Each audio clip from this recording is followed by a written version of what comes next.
2024, mamaya Christmas Eve na. So, gagawa kami ngayon ng ube halayan! So, ito yung mga ingredients. I-share ko sa inyo. Ayan, dito ba? Asukal, tapos evap, tapos ito condense, tapos meron pa yung butter pero hindi pa kami nakabili, mamaya na lang. Tapos ito ube. Pakita ko sa inyo yung step by step. So ayan guys, nilalaga na natin yung ube. Yan, di na namin hinugasan kasi walang tubig. So guys, check na natin. Pakita nga natin ito dyan. Check natin kung okay na yung ube natin. Sa pamamagitan ng tinidor. Let's go. Ayan. Pwede na ba yun? Para matigas pa. Isa pa, no?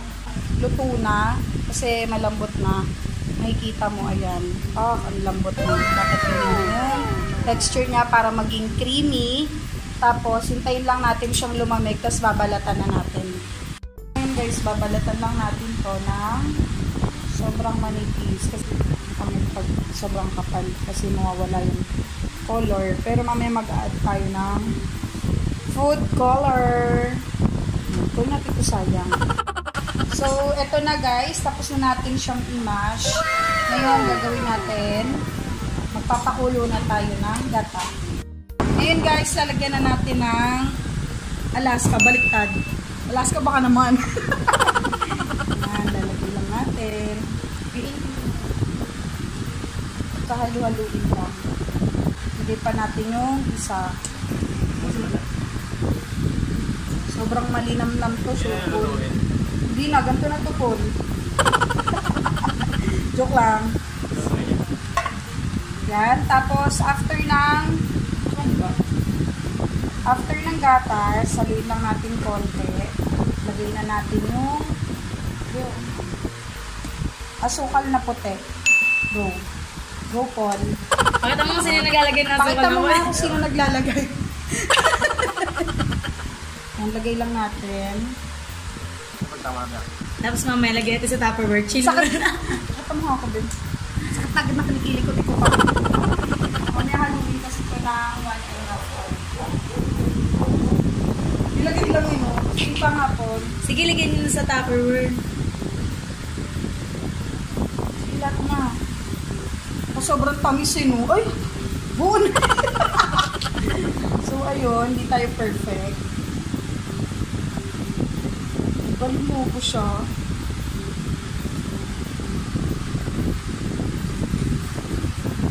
Ayan. Haluin lang natin. Guys, ready na to. Yung mixture natin. Eh, hindi ko pala nasabi kanina na kailangan merong gata. Kasi ito yung magpapakreamy ng ube halayan natin. Lutuin lang natin yung gata. Gagawin natin yung gata. Halo-halo. So guys, ayan. Medyo mainit na itong gata. Gagawin natin ngayon. Isasali na natin itong ube. Sali nyo na ba?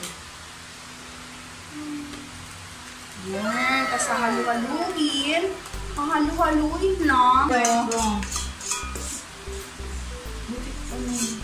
Simutin natin nga kasi sayang yan. Ayan. Ito na yung umpisa ng kalbaryo.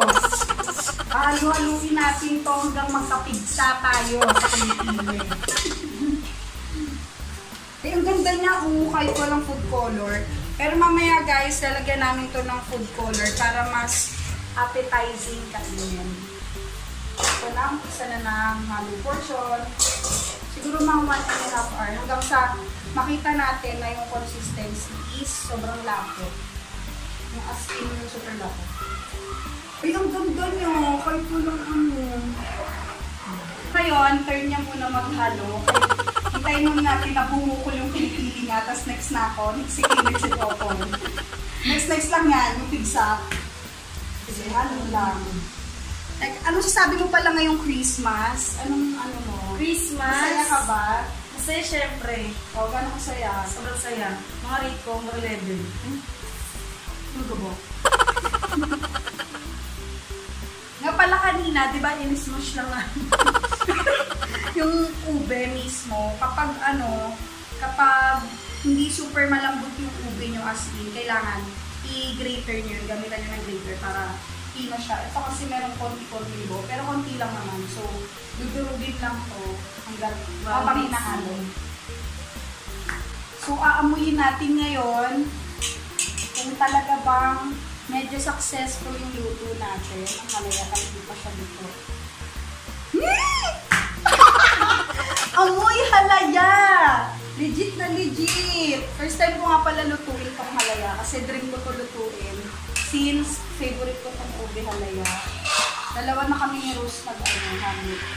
Kasi medyo naparami yung buo ko. Unti-unti na namin nararamdaman. Pero wala pa nga eh. Pag yung medyo may lapot na siya, as in yung may lapot na, saka natin ilalagay yung kondensada. Ngayon guys, lalagay na natin itong gatas. Gatas! Sarap! Buo na natin ito kasi medyo malaki yung gatas namin. Yan, para mas malasa. Kasi hindi bang halaya, parang medyo matabang. Yan, tapos continue salo pa din. Kaya tikman ko siya konti kung okay yung panis niya. So guys, titikman natin ngayon. Kasi para pag yung medyo matabang pa siya sa panlasa ko, dagdagan ulit natin ng condens. Ano ba, panis? Ang sarap! Ikaw naman. Kasi kumuha ka dun sa walang condensed sa kutsara. Kasi yung kanina may condense, ngayon, ulitin natin. Ang sarap! Pwede na to. Si Popol, si Popol. Ano Pol? Sarap, no? So ngayon, kukuha lang tayo ng a pinch of salt. Ganyan yung pinch. Lalagyan natin, ting to balance the taste. Yun. Okay na yun, kasi ayoko rin naman na super. Tapos, add lang tayo ng, ang huli natin ilalagay yung butter. Then after nun, mix na ng mix. Then, okay na. Yan, okay na. Tapos mix. Guys, tingnan nyo. Malapit na siyang maluto. Kasi sumasakit na yung kilikili niya. At ngayon, ito na yung last ingredient na ilalagay natin. Lagyan natin ng pwedeng butter or margarine. So, ayun, dagdagan pa natin ng konti. Pag kayang-kaya mo yung pag nakakaahon ka sa buhay, lagyan mo ng butter. Pero pag okay na tong margarine. Para lang mas malinamnam. Tingnan nyo to, okay na siya! Grabe, hindi ko expect na makakagawa kami ng ganyan. O, diba? Perfect! Pwede na yan. So, gagawin na lang namin, palalamigin na lang namin dyan, tapos ita-transfer na namin sa tab. So, dito na nagtatapos yung pagluluto namin. Tapos, pero syempre, parang gusto ko ibenta to Pero syempre, hindi matatapos to nang walang taste test! Natin mag-taste test. Okay? Syempre guys, hindi pwede walang taste test. Ito na yung pinaka-finished product. Tapos mamaya, lalagyan na lang natin siya ng cheese on top. Okay? So, gusto ko ganito kadami.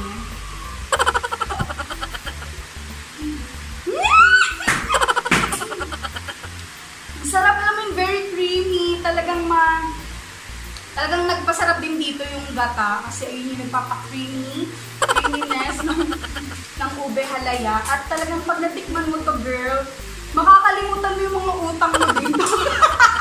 So sa ibang pagkain, nakakalimutan mo yung pangalan mo. Ito pag natikman mo, makalimutan mo utang mo. Let's eat!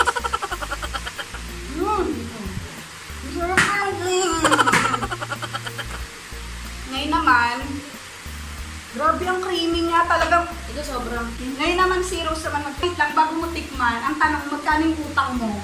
Ay, parang wala. Wala. So, iba yung makakalimutan na dito. Sino kayo makakalimutan? Tignan nga natin.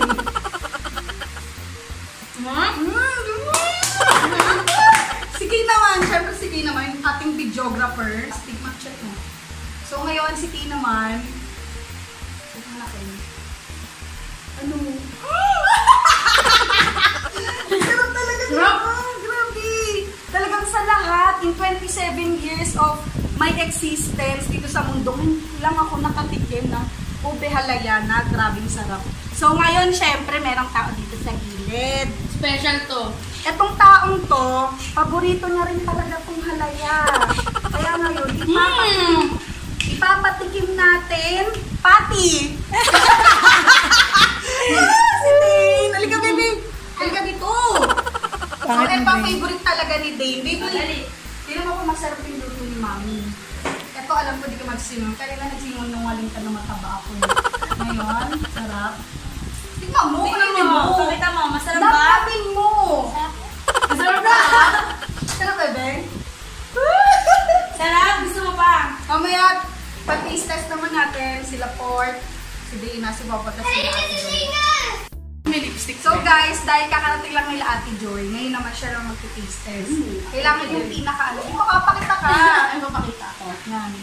Kailangan yung reaction mo. Ano? Hoy? Sarap mo! Hindi ka nakapagsalita? Nakalimutan mo ba yung utang mo? Bakit utang mo? Oo, nakalimutan ko pala yung utang. Ang sarap mo! Sobrang sweet. Si ano naman? Ika dito, dali. Hoy, tsaka si Dana. Dana, ano ayaw mo? Ano? Ika dito.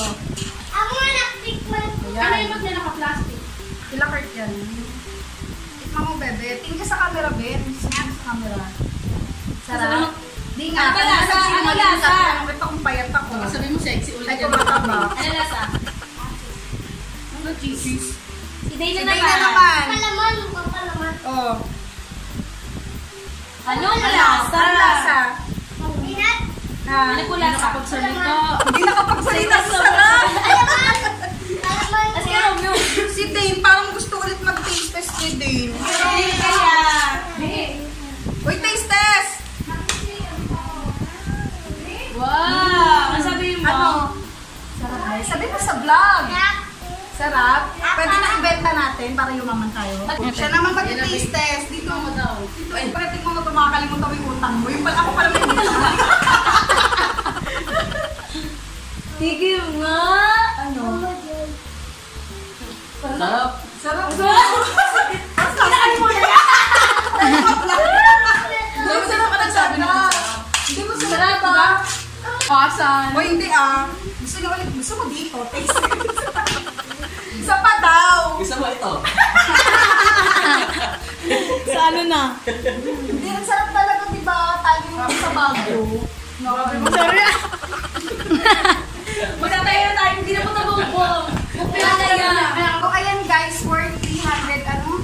273 lang. 270 pesos nakagawa kami ng 7 tubs. Yung dalawa, malaki pa yan. Ito nga malaki din. Tatlo ko lang. Diba? Bongga! Bili na kayo! Bibenta namin ko ng mga 150 pesos. Paul, dapat. Ubi halaya talaga. Niluto to ni April Joy. Tikman ko nga. Harap? Ang sarap! Ang masaras. Oo, ang sarap talaga. Ibang ubi halaya talaga to. Hindi kagaya yung binibili natin. Go. Kahit masakit ang tiyan ni tito niya, talaga mapapakain. Grabe, ang sarap talaga. Marunong pala sa April Joy maghalaya. Ubi halaya. Sarap.